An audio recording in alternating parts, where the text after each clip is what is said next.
Te decíamos, estamos de regreso con temas de inclusión, equidad y género, y es que en León, Guanajuato, una noticia muy lamentable. Esta mañana encontraron el cuerpo de Lorena Jacqueline, reportada como desaparecida hace apenas unos días. El 22 de mayo de 2025, Lorena Jacqueline Morales Valencia, una joven de 28 años originaria de la colonia Kilian, en León, Guanajuato, salió de casa con un objetivo claro: buscar empleo. Tenía experiencia en atención al cliente y había trabajado antes en un pequeño restaurante de desayunos. Lo que nadie imaginaba es que ese sería el último día que su familia la vería con vida. Horas después, su exjefe, Juan Antonio N., también señalado como su agresor, fue captado por cámaras de seguridad en un edificio de Avenida Panorama. A las 9 de la mañana, se le observa subiendo por las escaleras con lo que parece un bulto grande envuelto en bolsas negras. Aunque él aseguró que se trataban de utensilios de cocina, las imágenes mostraban una forma que claramente se asemejaba a un cuerpo humano. En la parte baja del envoltorio, se distinguía incluso una extremidad y lo que parecían ser tenis blancos. Más tarde, ese mismo día, a las 6 horas, las cámaras volvieron a registrar a Juan Antonio. Esta vez, cargaba una maleta gris de gran tamaño, visiblemente pesada. La arrastró por las escaleras hasta el estacionamiento y la colocó en la parte trasera de una camioneta blanca. Luego, se retiró sin mirar atrás. A pesar de estas grabaciones, la Fiscalía del Estado de Guanajuato no actuó de inmediato. No hubo cateo al departamento, ni detención, ni resguardo del inmueble. La familia de Lorena denunció la desaparición desde el primer momento y entregó todos los elementos posibles. Pero la respuesta institucional fue tibia. El caso fue tratado durante días como uno más de los cientos que se acumulan sin prioridad. La indignación ciudadana no tardó en explotar. Cuando los vídeos fueron filtrados y subidos a redes sociales por una cuenta anónima, se volvieron virales en cuestión de horas. Twitter, Instagram y TikTok estallaron con una sola pregunta: ¿cómo es posible que con estas imágenes la autoridad no haga nada? La presión fue tanta que el 3 de junio finalmente se realizó un operativo. Elementos de la Fiscalía Estatal catearon el departamento de Juan Antonio, ubicado en el tercer piso del edificio señalado. Recolectaron objetos, levantaron indicios y se llevaron todo lo que había dentro. Juan Antonio fue detenido horas más tarde y trasladado al Ministerio Público. La familia de Lorena, mientras tanto, vivía una pesadilla. Su padre, Fernando Morales, rogaba en entrevistas que se tomara el caso con seriedad. Mi hija no era un número, era una mujer buena, trabajadora. Solo buscaba una oportunidad. Y él la desapareció. Lo que más dolía no era solo la incertidumbre. Era el hecho de que las autoridades habían tenido pruebas desde el principio. Pero solo actuaron cuando la presión pública las obligó a hacerlo. El vídeo, los testigos, la maleta, el cambio de comportamiento del sospechoso. Todo estaba ahí. Y aún así, nadie hizo nada. Durante 14 días, la historia de Lorena se convirtió en un símbolo de todo lo que falla en la respuesta institucional frente a las desapariciones. Miles de personas comenzaron a utilizar su nombre como bandera. En carteles, hashtags, grafitis y manifestaciones. El rostro de Lorena, sonriente, apareció en cada rincón digital del país. Pero la pregunta seguía sin respuesta. ¿Dónde está? Era 4 de junio de 2025. Pasaron 14 días desde que Lorena Jacqueline Morales Valencia había salido de su hogar en la colonia Kilian. 14 días de incertidumbre. De declaraciones frustradas. De cateos tardíos. Y de miles de personas pidiendo justicia desde redes sociales. Ese día, una llamada cambiaría todo. Alrededor del mediodía, trabajadores del campo caminaban por un paraje solitario ubicado entre León y San Felipe, Guanajuato. La zona, árida y despoblada, es atravesada por caminos de terracería que conectan pequeñas rancherías. Fue en uno de esos senderos donde notaron algo extraño. Un olor penetrante, distinto a cualquier animal en descomposición. Siguieron el rastro hasta una maleta abandonada, tirada entre piedras y matorrales. Cuando se acercaron, comprendieron lo peor. Dentro de la maleta se encontraba un cuerpo en avanzado estado de descomposición. La escena fue descrita como impactante, dolorosa, devastadora. Los trabajadores llamaron inmediatamente a las autoridades. Elementos de la Fiscalía del Estado y del Servicio Médico Forense acudieron al lugar y acordonaron la zona. Aunque en ese momento no había confirmación oficial, todos sospechaban lo mismo. La maleta coincidía con la del vídeo que mostraba a Juan Antonio N. bajando por las escaleras el 22 de mayo a las 6 de la tarde. Misma forma, mismo color, mismas dimensiones. Horas más tarde se realizaría el reconocimiento oficial por parte de la familia de Lorena. Su padre, Fernando Morales, fue notificado en privado. Confirmaron que si era ella, había sido encontrada tal como se temía desde el inicio. Sin vida, ocultada, abandonada como si su existencia no hubiera valido nada. El hallazgo provocó una ola inmediata de reacciones en todo el país. Las redes sociales, que durante días habían exigido la aparición de Lorena, ahora se llenaban de mensajes de luto, rabia e impotencia. Miles de personas compartieron su fotografía acompañada de una misma palabra. Perdón, perdón por no haberla salvado.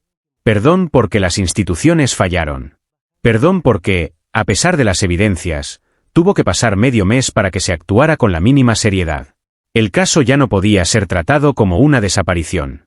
Ahora, oficialmente, era investigado como feminicidio agravado. La Fiscalía confirmó que la línea principal de investigación se centraba en Juan Antonio N., quien continuaba bajo custodia. Había negado todo desde el primer momento. Pero el vídeo, la maleta y los testimonios lo arrinconaban cada vez más.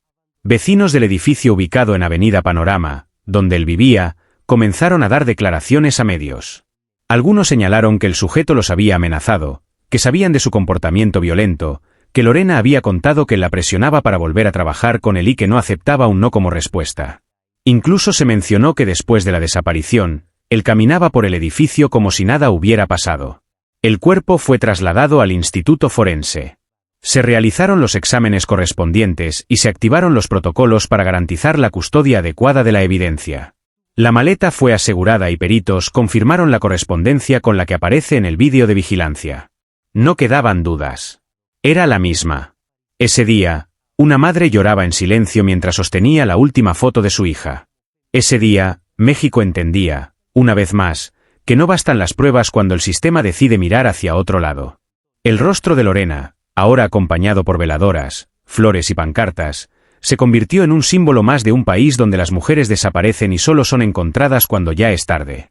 La tarde del 4 de junio, cuando el país ya había confirmado lo inevitable, Omar García Harfuch alzó la voz, mientras la Fiscalía de Guanajuato guardaba silencio institucional y el gobierno estatal se limitaba a comunicados vagos. Harfuch fue directo. Con vídeos, testigos, una maleta y un cuerpo hallado, no cabe duda. Esto fue un feminicidio brutal y anunciado. No hay excusa para la omisión. Sus declaraciones circularon por todos los medios. No era solo un posicionamiento político. Era un mensaje a las autoridades, a los fiscales, a los ministerios públicos que durante 14 días habían ignorado señales que estaban a la vista de todos. Lo que comenzó como una denuncia de desaparición, documentada con grabaciones, terminó con el hallazgo de un cuerpo que pudo haberse evitado. Acompañado por representantes de colectivos feministas y activistas de derechos humanos, Harfuch exigió públicamente la creación inmediata de una unidad especializada para desapariciones con enfoque en violencia de género. Dicha unidad, según explicó, debería contar con 3 principios clave. Reacción inmediata. Sin esperar 72 horas. Intervención forense y digital profesional. Desde la primera denuncia. Coordinación directa con instancias federales en casos de riesgo confirmado. Además, propuso un mecanismo legal para que vídeos como el de Lorena, donde se observa al sospechoso cargando lo que parece un cuerpo, activen automáticamente el protocolo de acción urgente. Si una cámara capta algo que la intuición colectiva ya sabe que es un crimen, ¿por qué necesitamos una orden judicial para actuar?, cuestionó. La crítica más fuerte, sin embargo, fue hacia la Fiscalía de Guanajuato. Desde que el vídeo fue publicado en redes, miles de ciudadanos exigieron cateo, detención e investigación. Pero nada ocurrió hasta que la indignación se volvió tendencia nacional. Para Harfuch, esto evidencia un patrón. Mientras no haya presión social, las fiscalías no se mueven. ¿Cuántas Louranes más necesitamos para que se rompa ese ciclo? La presión también llegó desde los colectivos. Mujeres en todo el país organizaron veladas, protestas y cadenas digitales. El nombre de Lorena Jacqueline se convirtió en una consigna. En X, antes Twitter, el hashtag Justicia para Lorena alcanzó más de 1 millón de menciones en 24 horas. En la Ciudad de México, decenas de mujeres se manifestaron frente a la representación del gobierno de Guanajuato exigiendo la vinculación a proceso por feminicidio agravado para Juan Antonio N. Las consignas eran claras. No basta con detenerlo. Queremos una condena real. Queremos garantías de que no volverá a pasar. Mientras tanto, Arfuch solicitó públicamente que el caso fuera atraído por instancias federales si la fiscalía local no avanzaba con rapidez. No podemos confiar en una institución que tuvo las pruebas desde el primer día y decidió ignorarlas, afirmó. También anunció que se presentará una iniciativa nacional para estandarizar los tiempos de respuesta ante desapariciones de mujeres. En palabras simples, si hay evidencia visual, la autoridad debe actuar ese mismo día. El caso de Lorena fue expuesto por Arfuch como un espejo del sistema. No solo por la violencia con la que terminó su vida, sino por la indiferencia que permitió que eso sucediera. Y por eso, el llamado fue claro. Lo que le hicieron a ella no fue solo un crimen. Fue una cadena de omisiones que también debe ser juzgada. Mientras el país entero procesaba el hallazgo del cuerpo de Lorena Jacqueline Morales Valencia, la pregunta que comenzó a repetirse entre familiares, activistas y ciudadanos fue una sola. ¿Habrá justicia verdadera? ¿O este será solo otro caso donde el ruido digital se apaga y la impunidad gana?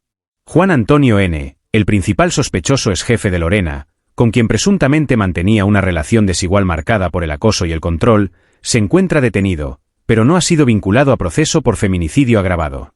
Hasta el 4 de junio, por la tarde, solo enfrenta prisión preventiva bajo el argumento de riesgo de fuga. Lo más indignante para muchos no es que no haya confesado, es que lo niega todo, incluso con los vídeos como evidencia. Subiendo un bulto con forma humana al edificio donde vivía, descendiendo horas más tarde con una maleta idéntica a la hallada en San Felipe y permaneciendo en libertad durante 12 días, gracias a una omisión institucional que hoy ya nadie puede justificar. Vecinos del edificio donde vivía dieron declaraciones contundentes. Contaron cómo amenazaba a quienes hacían preguntas, cómo intimidaba con supuestas conexiones familiares en el crimen organizado, cómo manipulaba emocionalmente a sus víctimas y decía que nadie lo podía tocar. Según versiones recogidas por medios locales, llegó a decir, si me echan la culpa, todos se van conmigo, incluidos los que me grabaron. La madre de Lorena, rota por el dolor pero firme en su exigencia, dio un mensaje ante medios que se volvió viral, no quiero verlo detenido. Quiero verlo condenado. Y quiero que este sistema deje de esperar a que maten a nuestras hijas para moverse. El caso ha reactivado el debate nacional sobre cómo se tipifican los crímenes contra mujeres en México. Colectivos como Nos Queremos Vivas, Brujas del Mar y Por Ellas León han exigido que se reestructuren los criterios de tipificación para que cuando haya evidencia contundente como en este caso, no se espere una autopsia para actuar con rigor. Mientras tanto, la indignación se extiende más allá de Guanajuato. En Jalisco, Querétaro, Puebla, CDMX y Veracruz, se han organizado vigilias, protestas pacíficas y actos simbólicos. En muchas de ellas, la misma pancarta aparece una y otra vez. No fue una maleta, fue una mujer. Desde la Ciudad de México, Omar García Arfuch continúa insistiendo en que este caso no puede convertirse en otro expediente olvidado. No basta con capturarlo, tenemos que condenarlo. Y más aún, tenemos que impedir que esto vuelva a ocurrir. Porque si solo reaccionamos cuando hay vídeo, estamos fallando como Estado. Arfuch también propuso que este caso sea utilizado como precedente judicial para establecer un criterio que permita a los jueces considerar vídeos como evidencia suficiente para iniciar vinculación inmediata en casos con indicios de feminicidio. La presión pública no ha cedido. En redes sociales, artistas, periodistas y líderes de opinión han sumado sus voces. Justicia para Lorena sigue siendo tendencia nacional. Sin embargo, los tiempos judiciales avanzan a otro ritmo. Uno mucho más lento, técnico, desgastante. Hoy, la familia de Lorena no solo enfrenta la pérdida irreparable de una hija.